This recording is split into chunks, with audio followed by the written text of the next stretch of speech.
Whitechapel, East London. Here in 1889, a vicious killer roamed the streets. The identity of the murderer is still unknown, but he has a name: Jack the Ripper. One theory is that he was William Berry. Unlike most of the Ripper suspects, Berry was hanged for murder, the brutal killing of his wife. But was he guilty? Today we restage the trial with new witnesses and new evidence. This is the trial of William Berry, who some believe was Jack the Ripper.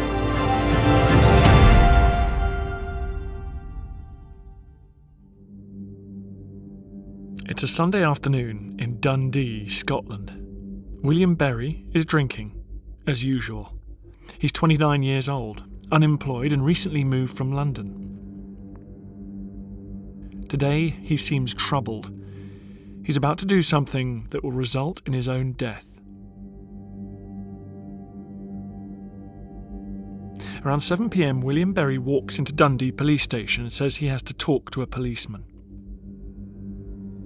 He sits down with Lieutenant Parr and tells him an extraordinary story. He says his wife is dead and that he is afraid he might be accused of being Jack the Ripper. So what do we know about William Berry? William Berry was born in Stourbridge, which is near Wolverhampton. He was an orphan by the time he was 6 months old. His father died when he was about 3 months old. His mother was incarcerated in Worcester City and County Lunatic Asylum.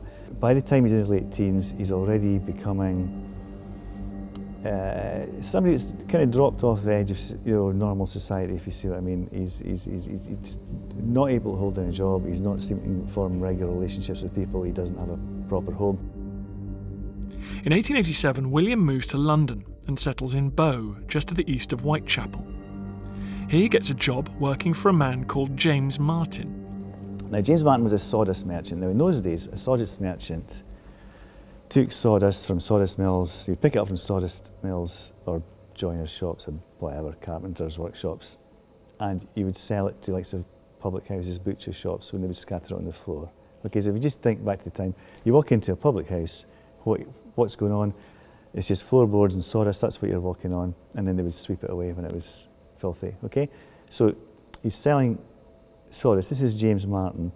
But in reality, the sawdust business is the cover for the brothel that he's running out of Quicket Street, 80 Quicket Street. He's running a brothel. Of course, you don't want to say that, so you pose as a sawdust merchant. William Berry gets a job with him hawking sawdust. So he's picking up sawdust and taking it around pubs. Of course, the problem there is as soon as he goes into a pub with some sawdust, what's he going to do? He has a drink, he never gets out of the pub. So he was never making any money. Now, Ellen Elliott was a prostitute working for James Martin, and that's where William Berry met Ellen Elliott. In April 1888, William and Ellen are married. But from the start, it's clear the marriage is an unhappy one. Many testimonies will tell you how badly he treated his wife. He'd been seen sitting on top of her with a knife and all kinds of things. He seems to have been somebody that didn't work very hard. She had money that she'd been left by an aunt in the form of shares, and increasingly he was taking her money to fund his drinking sprees, although it was supposed to be to pay for horses and carts and things for his sawdust business. A year after William Berry moves to East London, the Whitechapel killings begin. Between August and November 1888, at least 5 women are murdered, the victims of a serial killer who became known as Jack the Ripper. The last Jack the Ripper murder occurs on the 9th of November. Now, what's interesting about this is that a change takes place in William Berry's character. So from being this violent, abusive, aggressive man, suddenly became this caring, doting husband. And he got a job in Dundee for £2 a week, and he got Ellen a job for £1 a week. He told his wife that he had been offered employment up in Dundee for both of them in the jute trade. Where they lived, there was a jute mill quite near them, so that's how he knew about jute. it was a forged document. The letter he had didn't even have the company name spelt properly. But they came up here, she reluctantly, but he made her come up here. On the 22nd of January 1889, William and Ellen Berry travelled by ship from London to Dundee. They came in on the SS Cambria, the steamer. They stayed overnight, and then on the 23rd of January, they came here looking for accommodation. So here we are in Union Street, and they came to number 43. At the time, Mrs. Margaret Robertson had rooms to let, which would have suited William Berry, I'm quite sure. There was a public house. They stayed here 8 days. But William decided the 8 shillings a week rent was too expensive. So at the end of January, they left Union Street. Their new home was considerably less comfortable.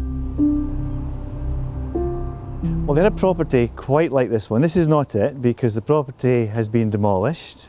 But here we have what we call a moat. Now, people think of castles and water when they think of moats, but you'll see the space between the street and the building. They had what they called the sunk flat, the basement flat, down below street level.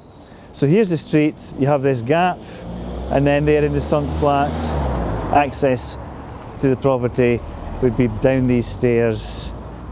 And if you can think how cold it would have been, we're in February, it's February 1889, they don't have a proper fireplace in the basement flat, it would have been very cold. Less than 2 weeks after moving to Princes Street, William Berry presents himself at the police station and tells them his wife is dead. He turns up at the police station on a Sunday. He speaks to the police about hoping not to be considered to be Jack the Ripper. The policeman takes what he's saying with a pinch of salt. He thinks this is a crank. He tells the police then that his wife is in the flat and that she's dead and that she'd strangled herself and that he's put her into a box. And he does mention that he mutilated the body out of a fit of temper. And Lieutenant Parr took him upstairs to Detective David Lamb. David Lamb then told Lieutenant Parr to keep Berry in custody while he went to have a look at the property. Apparently, Berry was not too happy when he was asked to produce the keys, but wasn't allowed to go there with the policeman. He wanted to be present, and he wasn't allowed to do that. The police immediately go to Berry's apartment. There, they make a gruesome find. First, they enter the small kitchen, bare and apparently unused. Then they go through to the back room. Here they find a bed and a fireplace. In the fireplace they find the burned remains of women's clothing. On the floor they find some rope. And on the window ledge they find a knife with traces of blood and flesh on it. In the middle of the room is a box, and inside, the body of Ellen Berry. She has been mutilated and her leg broken in order to fit her corpse into the box. There was one other intriguing clue that they found. At the rear of the flat was another entrance with a staircase leading to it. Written on the wall was the message, "Jack Ripper is in this cellar." And on the door was written, "Jack Ripper is at the back of this door." Ewan Macpherson thinks this can only have been written by William Berry himself. Can we consider Jack Ripper is at the back of this door, Jack Ripper is in the cellar? Can we consider these things to be a confession? Well, obviously, it's not signed, and we don't really know. But what I would ask you to think about is how many people could have produced that? The writing was older than the discovery of the tragedy. It's not me that's saying this is the Dundee Advertiser. So somebody has put this there. How many people knew there was a dead body in that property? Well, nobody, except for him. Who else could it have been? There are no candidates. The identity of Jack the Ripper is a mystery which continues to fascinate even now. Every night of the week, dozens of people take to the streets of East London to find out more about the Whitechapel murderer. I'd like to welcome everybody to Whitechapel. My name is Mick. I'm going to be your tour guide. What I'd like to do this evening Let's take everybody back to 1888, Victorian London, if you prefer, when things were very different around here. You see, when we think of Victorian London, what do we think of? We think top hats, everybody wore those top hats, those horse-drawn carriages passed through the cobble streets, past those gas lamps everybody likes so much. Queen Victoria was on the throne, Charles Dickens novels were doing really well, everything was fantastic. In the West End, you see, all of that was taking place in the West End of London. Here in the East End, generations of extreme poverty, extreme unemployment and extreme overcrowding had turned the whole area here into slum ghettos. This was very much the poorest part of town and not somewhere you wanted to live. It's worth remembering as well that this is a long time before the benefits system. You see, if you lost your job or you couldn't find one, which was almost certainly the case around here, you couldn't just sign on the dole, keep sticking food in your face and wait for something good to come along. There was none of that. It was up to you, one way or another, to find the money both to feed yourself and to put your head down for the night in the lodging house. There were lodging houses all around this area. These streets were full of them, and it was somewhere like that you would have been living. You didn't get a nice house, move in with a wife and kids. This was the poor part of town. Instead, you lived in a lodging house where you paid your rent on a nightly basis, and it wasn't very nice, but it did keep you off the street, you see, because the streets were dangerous and people were starving to death in the streets around here. I read one account where a woman was found starved to death right here on Wentworth Street, where we're standing now. By the time they'd found her, the rats had eaten what was left of her. Mick Priestley is an author and true crime expert as well as a Ripper tour guide. I think the reason people continue to be interested in it, I think it was the environment it happened in, like with the slums and the gas lamps and the top hats and this kind of thing. But I also think it's the first time you had a serial killer in a major capital city like this with a modern press following it. So it was a bigger sensation at the time than any case had been before, but it still continues to captivate people because they never caught him. If the whole case was somebody did some murders, they caught him, they hanged him, it would be a mildly interesting footnote in history, but it wouldn't have got anywhere near the publicity. And now there's so many books and movies and everything. It's one of those names that everybody's heard of. There are 5 murders generally agreed to be the work of one man. All the killings occurred in a small area of Whitechapel.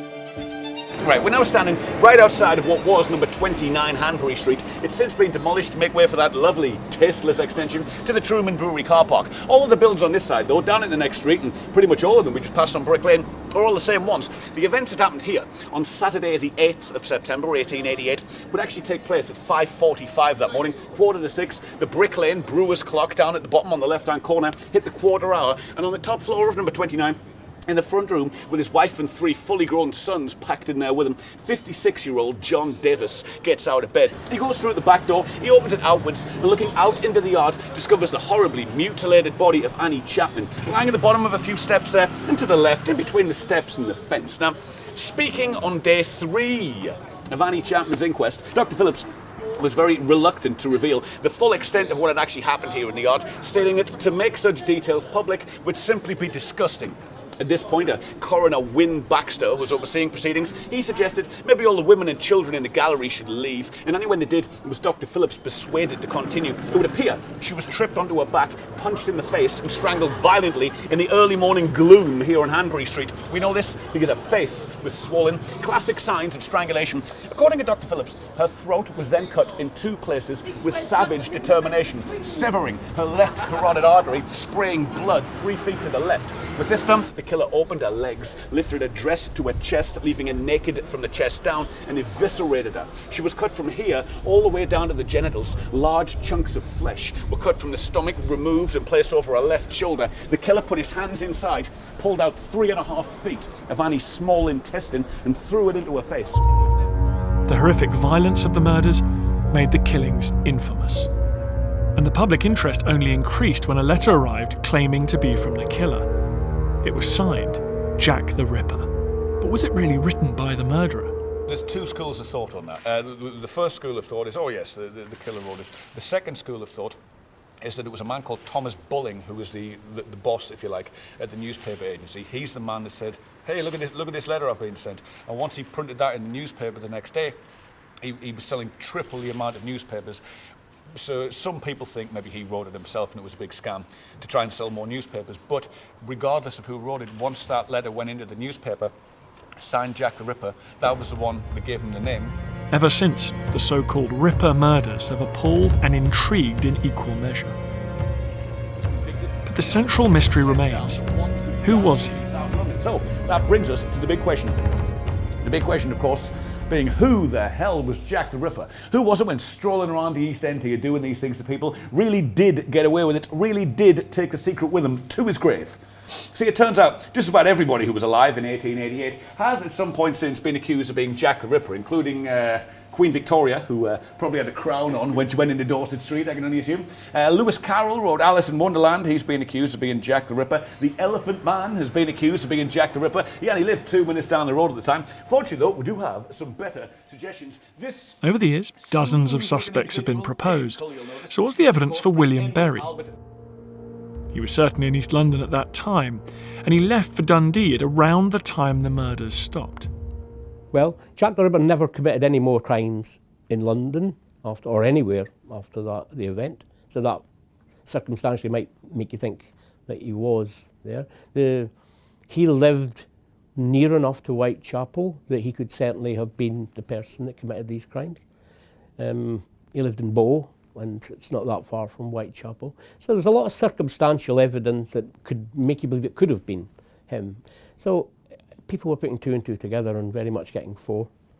This was his excuse for not coming to the police on the 6th of February. He thought he might be arrested as Jack the Ripper. Now, I would have to say to you, if you're an innocent man and you woke up and your wife has killed herself, why would you think people would think you were Jack the Ripper? It doesn't make sense. You know, your wife has strangled herself to death while you're asleep. This is in Dundee, Jack the Ripper's active in London. It doesn't match, it doesn't make sense. The fact that he brought up he alluded to the fact that they thought he might be Jack the Ripper was interesting, and it did set tongues wagging. And the newspaper reports of the time, that came out almost only 2 days after the event, they spoke about this horrible mutilation, and it reminded them of the outrages in Whitechapel. So from 2 different angles, we're getting the sense that might this be Jack the Ripper? There is only one suspect for the crimes of Jack the Ripper who is known to have murdered a woman in the style of Jack the Ripper, and that was William Berry. But the Dundee police were concerned with the death of Ellen Berry rather than the crimes of Whitechapel. And on the 28th of March 1889, William Berry stood trial here in Dundee Court No. 1 for the murder of his wife. With no witnesses to the death, the key evidence as to what happened in the flat was the body itself. In total, 5 pathologists examined the corpse, and their reports would be key to the trial of William Berry. The most important expert witnesses in the courtroom that day were the medical doctors, because almost the entirety of the evidence relied on their testimony. And Templeman and Stalker, who were the doctors for the Crown, because in Scotland everything has to be corroboration, their view was that Ellen had been strangled, her body had then been cut open, perhaps while she was still alive, maybe just shortly afterwards, but certainly, possibly, a real possibility while she was still alive. Her leg broken and her body stuffed in the trunk. The defence medics, on the other hand, said, "We believe there's evidence here of suicide. We think she's self-strangulated. And yes, he's cut her open, he says he has, but it was in a moment of passion and she was dead by that point." So the 2 pieces of evidence are saying, one, murder and disembowelment whilst possibly still alive, and the other is saying suicide and a moment of passion that he just can't explain why he did that. For 13 hours, the jury heard evidence from both sides before retiring to consider their verdict. He's found guilty, and Lord Young therefore has no alternative but to deliver a death sentence. And so the death sentence formally goes out that William Berry will be hanged in Dundee. The previous hanging in Dundee had been 40 years before, because Dundee just didn't believe in it. So they were really worried about how the public were going to react. And so his death sentence would be carried out in private. Here we are standing where Dundee Prison would have been, so we have the Sheriff Court, and next to the Sheriff Court was the prison. Once you were convicted in the courthouse, you never saw daylight, you were just taken down a passageway into the prison. Across the road is the old linoleum works, and from the top floor of the linoleum works you could see into the prison yard, and people gathered on the top floor of the linoleum works to watch the execution.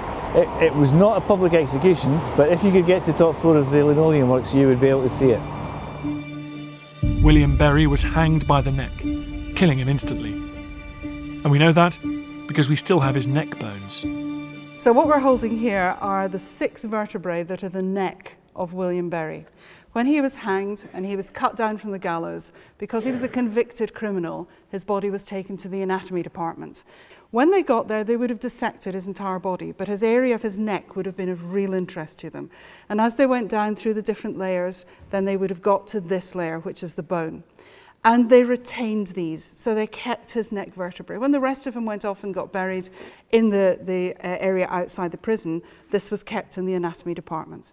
And you can see on his second vertebrae here, which is right up at the base of his neck, you can see that there are 2 little gaps there. These are the fractures. These are the hangman's fractures. And so when the body drops and the rope tightens around the neck, this part of the bone plows forward into this space here, which is where the spinal cord sits. And it would have crushed the spinal cord. If he would have stopped breathing, his heart would have stopped beating. And so it's a good execution. The bones give Sue an idea. This is the 130th anniversary year of anatomy being taught at Dundee. And we thought, wouldn't it be a wonderful thing if we could celebrate it with lots of different kinds of engagement? So we started looking at what was happening in the world 130 years ago, and was there something that we could link into? And when you looked back, of course, in Whitechapel at that time, the murders were occurring in London. And we knew that up here in Dundee, we felt we had our own Jack the Ripper, our own William Berry, who some people had thought could have been responsible for those murders. And we thought, wouldn't it be a wonderful idea if we could actually reenact, reconsider the evidence, the forensic evidence, given at William Berry's trial in relation to modern day. Because at the time, the jury has a little bit of a wobble as to whether in fact he was going to be found guilty. And we want to know, will they come back with the same response now that perhaps we know a little bit more about forensic medicine than we did at the time? And so today, February the 3rd, 2018, 129 years after Ellen's brutal murder, William Berry is once again on trial. This is the very room in which William Berry was convicted. Presiding is Lord Matthews, a judge in Scotland's Supreme Court. And, just as in the original trial, the evidence will be considered by a jury of 15 ordinary people.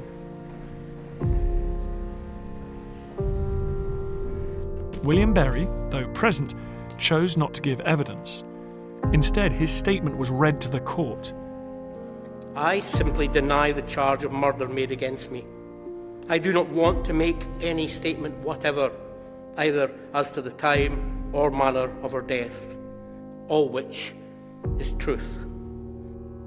Now it's the task of the prosecution, law students from the University of Dundee, to present the evidence against Berry. The first witness is Dr. John Clark, a forensic pathologist with over 30 years' experience. Now, how often do you conduct post-mortems, Dr. Clark? Well, I reckon I've done over the years about 18,000 post-mortems. The detailed autopsy accounts from 1889 have been converted into modern style reports. These now provide the key evidence for both sides. We'll start at the head and work our way down. On the body map in front of you, can you see a line across the neck? Yes. Yes, so that's the ligature mark, which is obviously the most important injury in this case. And can you tell us what a ligature mark is, please? Well, it's a mark which you get on the neck that's been compressed by some item. Okay. Pulled tight around the neck, and so this item will dig into the neck and produce a sort of pressure mark, which will often remain there afterwards. So, can we have a closer look at the ligature mark then on the neck? Can you tell us what these images are? It's obviously looking at the face straight on, and you can see this double-tracked line going round the neck. It's a horizontal line, so it's got an upper edge and a lower edge, and it's running horizontally round the neck, so not upwards. And that's a typical impression of a ligature mark. Okay, and then on the evidence here, what sort of death is consistent with a horizontal, continuous ligature mark around the neck that you've just described? Well, typically a mark like that you would get in a ligature, homicidal ligature strangulation. So strangulation in which something has been put around the neck and pulled, the ligature pulled tight by someone else. That's the most common situation you would get that. Having said that, you can get in some types of hangings, like suicidal hangings, can produce a mark very similar to that, but that's in a specific situation. Specific situation. And is it possible for somebody to strangle themselves? It is. It's very uncommon. I think I've only seen one case in my whole career of somebody strangling themselves. On the evidence then that you've just described in front of you, are you able to make any conclusions about this particular ligature mark? I mean, the findings overall, because we're not just looking at the mark, we're looking at the other evidence in this face. You know, there are what's called asphyxial signs in the face, which I haven't mentioned yet, but I've got to take that into account. I've got to take into account the fact that there is some bruising internally in the neck. And with all that, that would certainly favour to me the ligature strangulation applied by someone else. By somebody else? Yes. Okay, thank you. Now, can you tell us, in your experience, what somebody's natural reaction to being strangled is? I have no experience because I've never been there. But I think I know what you're trying to say. What might happen? Yes. I would have thought it could be quite variable. It could be quite passive, and the person would just lose consciousness, sometimes very quickly, and there would be little in the way of struggle. At the other extreme, a person could be struggling, and there could be quite a violent struggle, perhaps attempting to get the ligature off the neck. And can you identify any major injuries to the body other than the ligature mark? There's a major wound in the middle of the lower abdomen. So this is a deep incised wound. So this is actually going right through the skin. So it's really from about the umbilicus down to the pelvis, in the midline. It's a deep wound going right into the abdominal cavity, and a bit of bowel has been protruding out of that.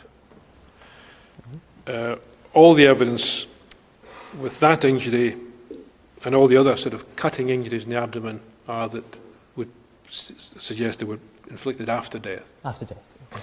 Now, it's a matter of agreement that Lieutenant Lamb of Dundee Police found the body of Mrs. Ellen Burry in a box with these injuries.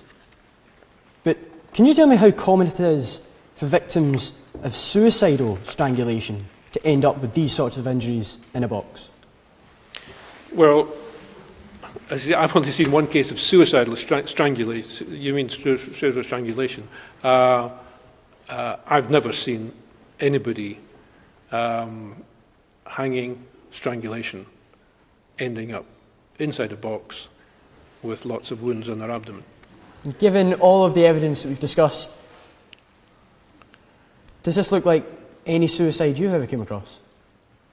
I mean, suicides are some of the most bizarre types of death, has to be said. I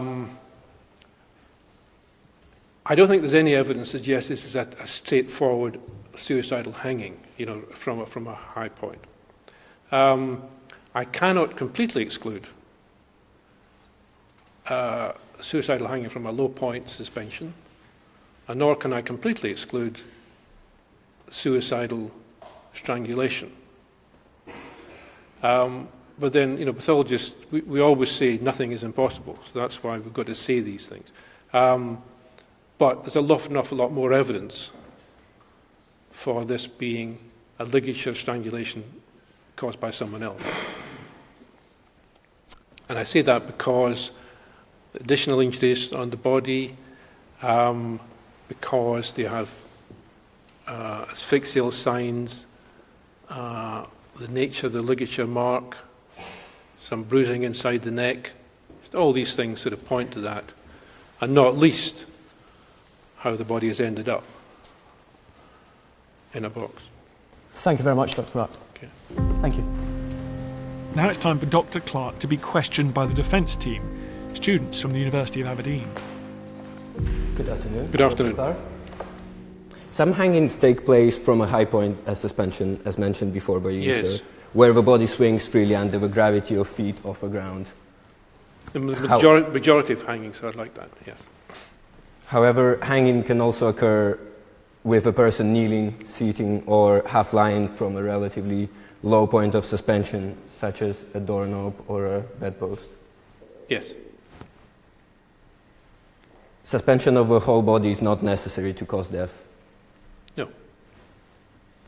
Indoors, there was a large range of suspension points, doors, as well as raised objects such as a door frame. I'm not sure there was a large range. I got the impression this was a pretty sparsely furnished place. I Possible. understand, sir. Thank you for your quantification.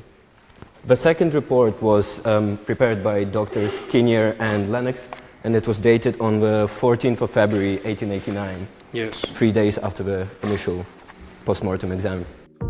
Kinnear and Lennox, who appeared for the defence in the original trial, reached a very different conclusion from the prosecution experts.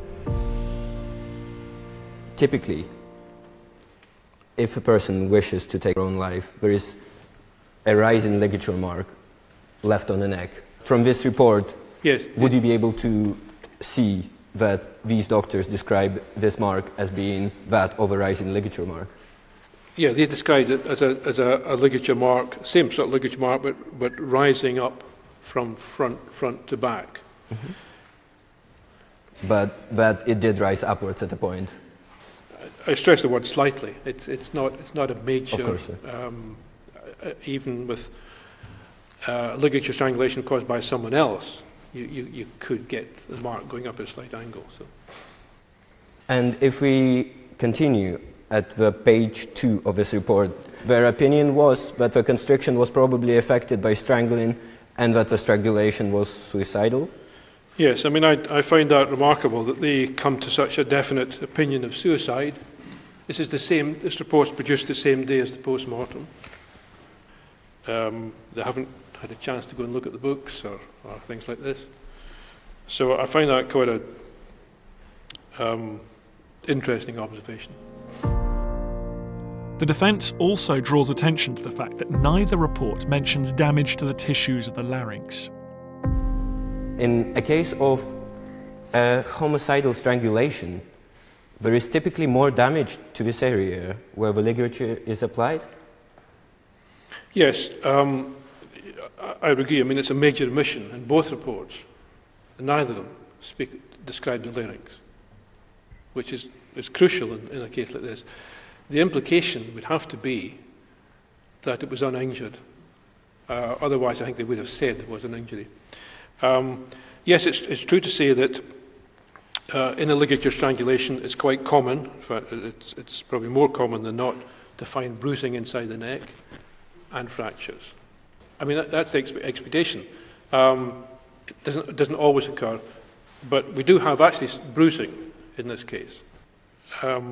So there is some internal damage, but there seem to be no fractures. In a case of ligature strangulation, there is typically more damage to this area than in a suicidal hanging. Yes.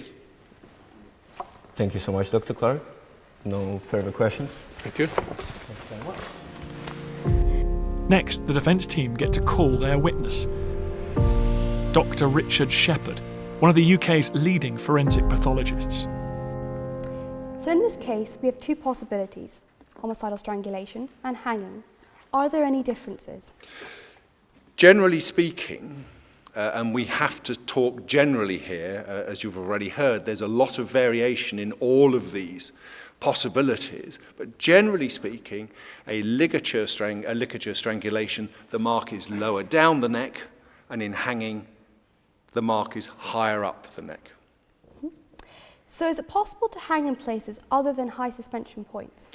Yes, and any attachment that would allow some weight of the body to apply the pressure to the neck through the ligature. And we all know, just look at the back of our own hands, how easy it is to compress a vein on the back of a hand and stop the blood flowing through it. That's the sort of level of pressure that needs to be achieved to stop the veins in the neck, allowing blood to drain away as well. So we're not searching for huge pressures in order to constrict the neck to a point where death may ensue. In the report from Dr. Kinnear and Lennox, they describe the marking as follows. Encircling the neck is a band of blue discoloured skin, the upper being more marked than the lower. Viewed from either side, the band has therefore a slightly oblique direction from below and upwards, and from before backwards. In distinction, perhaps from Templeman and Stalker, that Kinnear and Lennox felt this line sloped from the front to the back of the neck. So what caused these marks? They're clearly ligature marks passing around the neck. What can be used as a ligature? Well, anything can be used for the ligature. It may be a torn piece of sheeting, it may be an item of clothing, but more commonly it's something like a piece of rope, a piece of cord, a piece of flex, something that will bend around the neck, obviously, in order to cause compression encircling the neck. So what does the presence of a rising ligature mark indicate as seen on production 5? A rising ligature mark has a significance in forensic pathology because it suggests that there is a point of attachment. It suggests that the point that's highest is being held up whilst the body is sagging down. And that's the significance of a sloping ligature mark as opposed to a horizontal ligature mark. So from the material that you have had, is it possible for you to be definitive about whether this was a rising ligature mark or not? No, we have two reports that have essentially equal weight because we have no photographs, we have no method of checking or cross-checking any of the information contained within them. But we have two groups of two pathologists who have described things slightly differently and taking slightly different views upon them. Turning now to the issue of the larynx, did you consider both the post-mortem reports in relation to the injuries recorded as found on Mrs. Burry's neck? There were no comments in either report, as we've heard, about the larynx, and the presumption here is that there were no injuries present. It would appear in 1888 or thereabouts, positive findings were recorded. In other words, if there was an injury, it would be noted, but the absence of injury wouldn't be specifically excluded. So there's no damage recorded to the larynx? There is no damage recorded to the larynx, and I would agree with Dr. Clark. On that basis, we assume that no damage was present. Is this more consistent with hanging? Once again, it's shades, and it has to be shades in this area of forensic pathology. It would point towards the use of less force, and it would point towards hanging as opposed to ligature strangulation, if those are the two ends of the spectrum that we are looking at. The jury have heard two rather different accounts from the pathologists. In 1889, this led to the jury giving an unusual verdict. What they said was, we think he's guilty, but we're asking you for mercy. And the reason that they'd hesitated and asked for mercy in the first instance was because they said they felt there was a conflict within the medical evidence. So there was, in fact, in their mind, for some of them anyway, some doubt. And Lord Young quite rightly said, you can't do that. You come back and you either tell me that he's guilty, he's not guilty, or the third verdict that we have in Scotland, which is not proven. You can't give me a verdict and ask me to qualify it. So go back into the jury room and come back with one of those three verdicts. And they came back 5 minutes later. And 5 minutes later, they said, he's guilty. Now, the prosecution are hoping to convince today's jury to reach the same verdict. So they're going to question Dr. Shepherd's evidence. Can we focus on the examinations by Drs. Kinnear and Lennox? Yes, of course. How many days had passed before Drs. Kinnear and Lennox were able to access the body of Mrs. Burry for her post-mortem? The original post-mortem was on the 11th of February. and Doctors Kinnear and Lennox were on the 14th of February. My memory is, or I'm sure you'll correct me if I'm incorrect, that she was found dead on Monday the 11th. So potentially the body could have been dead for almost around 9-10 days? Yes, well, clearly the body's been dead for three more days, so we shift that along. It's between 6 and 9 days when Doctors Kinnear and Lennox are performing their examination. What levels of deterioration would you tend to find in a body that had been left for that period of time? It's very difficult to be certain. Neither of the sets of pathologists gives us a clue what they use to make these assessments. Doctors Kinnear and Lennox don't say the body was so badly decomposed that they were unable to see marks. They comment on the marks that they saw and seem to have had no difficulty in seeing them. It has to be, any comment I make has to be essentially be an educated guess. February in Dundee isn't warm, once again I would guess, and therefore 3 days or 6 days in the house is not, in a cold flat, is not going to cause the degree of deterioration of the body that one might see nowadays in a centrally heated house. Likewise, if the body is placed into a refrigerator after the first examination, deterioration will occur, but probably not hugely in that situation. Would it be fair in saying that Doctors Templeman and Stalker were at a significant advantage over Kinnear and Lennox, having had essentially a first glance and fresher eyes? Yes, it's always a difficult question, and it's always a difficult thing to cope with as the pathologist coming to do the second examination. Things have changed, but experience will tell you how they are likely to have changed. So yes, there would have been changes, but I do this on a regular basis, not day after day, but certainly month after month, and I'm aware of the changes that occur, as would, I'm sure, Dr. Kinnear and possibly Dr. Lennox. Thank you. And the ligature line is particularly important to determine the nature of Mrs. Bury's death in this case. The ligature line is crucially important, certainly, yes, and also the internal examination. Of course. And other circumstantial factors of evidence, of course, are important to this case. Well, the pathologists worry about pathology, and I leave the court to worry about the other findings in their considerations. Dr. Shepherd, how many cases of suicide have you saw in where the deceased has been found with their intestines hanging outside of their body as a result of their partner finding them deceased? Well, it would be a very rare case. Certainly cases of post-mortem mutilation are significantly common. But I would have to accept that suicide and then mutilation is an extremely rare event. One would hope. And how common is it of people to hide the bodies of suicide victims that they come across? That's not uncommon. There are all sorts of reasons that they could do that. It doesn't happen every day, but it's not uncommon. But it would be safe to say that it's more common that people tend to hide the bodies of people that they have killed? Yes, I think that would be a fair assessment.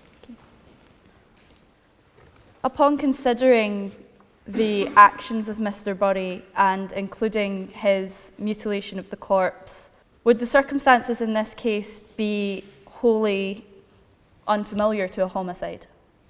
Could I exclude a homicide on all these features? I don't think it's possible, given the shades of the spectrum that I've described, to say this could not be a homicide. What I'd say is there are significant features within it that cause me great concern to call it a homicide. The lack of injuries that I've already described, they are very worrying features to me in saying I think this has been definitely inflicted by a third party. Okay, thank you. Finally, the prosecution, then the defence, present their closing arguments to the jury. Ladies and gentlemen of the jury, it is my role to sum up the case for the prosecution. This is the tragic story for the relationship where the husband was an abusive drunk, repeatedly beat his wife, and was only with her because of her money. She was dragged to Dundee from London on a lie, And just 2 weeks later, this poor, innocent woman who'd been left penniless by her husband was murdered. I'm sure the counsel for the defence are going to try and convince you this was suicide. This is not the case. The accused states that he found his wife's body slumped on the floor. Surely if she had hanged herself, she would still have been suspended from wherever she hung herself from, not slumped on the floor. Ladies and gentlemen, I ask you to put yourself in the accused's shoes for a moment. You wake up in the morning, you find your loved one has hanged themselves. What's your first reaction? Grief? To try and save them? To get help? Surely it's not to brutally disfigure the body and try to dispose of it. Who other than a murderer would do this? There is no dispute over the cause of death being strangulation. However, if this were suicide by hanging, more often than not, there would have been a much more significantly upward slope in the ligature of the neck, as we have heard also. To sum up, ladies and gentlemen, there is but one explanation for the death of Mrs. Ellen Bury. Her husband, the accused, Mr. William Bury, murdered her. He carefully prepared for and planned her murder, then carried out this horrific plan. He strangled her, stabbed her, and disfigured the corpse of his wife, shoved her carelessly into a custom-made coffin by folding her leg across her body and left her there. I ask you to consider all of the evidence you've heard and you've seen, and in doing so, ladies and gentlemen, I urge you to find in favour of the University of Dundee today. Thank you.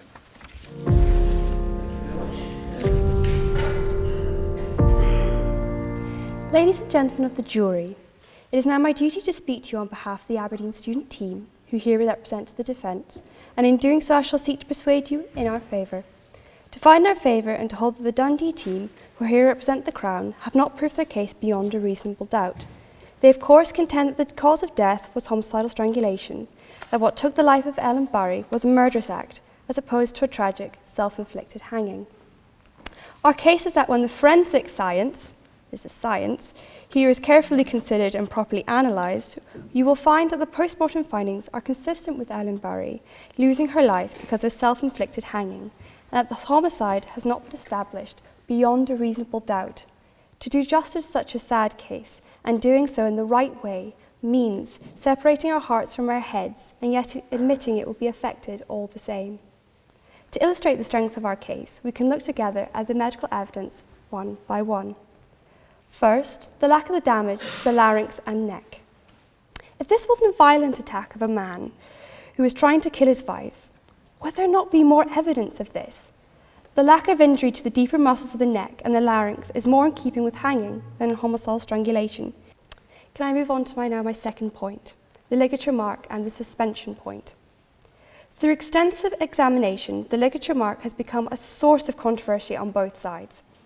In Templeman and Stalker's post-mortem, and to which Dr. Clark agrees with on this matter, the horizontal mark found in the neck is indicative of homicidal strangulation. On the other hand, Kinnear and Lennox's post-mortem document expresses a rising ligature mark, which is more indicative of hanging.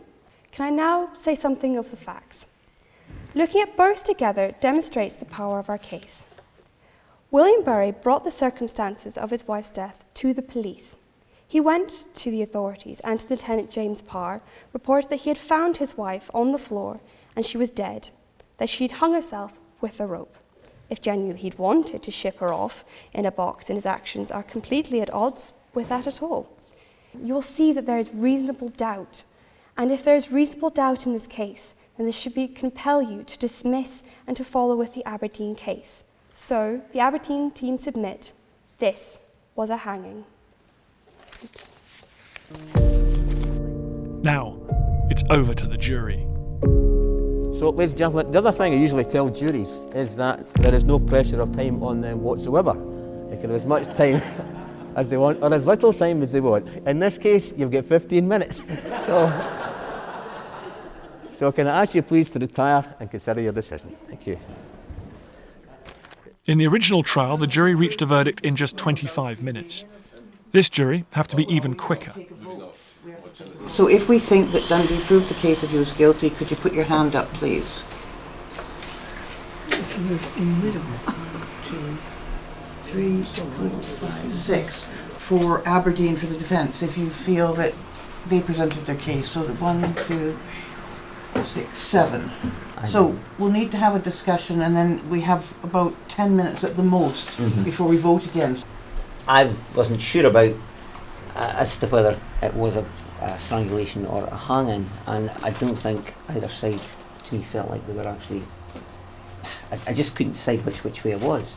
Both of the guys who gave evidence more or less indicated that there was more evidence in their minds in different areas to suggest that the lady had been hung.